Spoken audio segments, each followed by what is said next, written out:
Systématiquement, à chaque fois que je discute de mon installation avec un interlocuteur par Teams, systématiquement, je présente l'installation par la visite virtuelle. La solution sphérique nous permet une visibilité accrue de nos installations. Ça nous permet de nous ouvrir d'un point de vue scientifique et économique. Une efficacité et un gain de temps pour nous tous.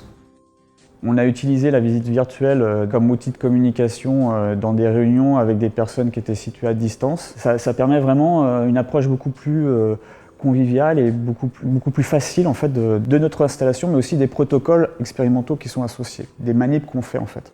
Le fait d'avoir une visite immersive, ça permet vraiment de se déplacer dans l'installation. Et donc voilà, c'est beaucoup plus interactif et beaucoup plus vivant que de simples photos ou de simples schémas sur une présentation. Pour moi, il y a 3 intérêts dans la visite virtuelle. Il y a une première sphère de proximité, on va dire, c'est-à-dire les gens de l'Institut. Comme on est sur des sites distants ou dans des bâtiments différents, ça permet d'échanger sur un point technique ou un point de sécurité sur l'installation sans forcément faire venir la personne. On a un gain de temps, d'efficacité, de rapidité. Après, il y a un deuxième intérêt qui est avec les extérieurs, donc les personnes d'université, d'écoles d'ingénieurs ou de projets européens, d'autres instituts, avec lesquels on va échanger pour présenter l'installation. Et puis le dernier point, c'est plus un point de valorisation de l'installation, où là, on attend que la visite virtuelle soit mise sur Internet et que les gens viennent regarder, trouver l'information eux-mêmes en autonomie. La visite virtuelle répondait à un besoin d'ouverture et de valorisation de nos plateformes scientifiques. L'outil sphérique est un outil pratique et intuitif sur lequel nous sommes autonomes.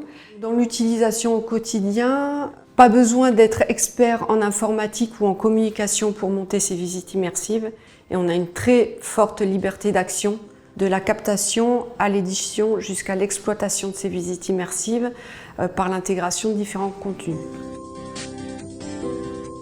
Les 2 axes de perspective qu'on a pour la visite immersive, c'est d'une part d'essayer d'y stocker, d'y archiver toutes les documentations qui sont associées aux dispositifs expérimentaux. Et le deuxième point, c'est d'y associer aussi des tutoriels, des petites vidéos où on montrerait nos savoir-faire, nos compétences, pour faciliter aussi le transfert de compétences dans une équipe qui vit avec des nouvelles personnes qui arrivent.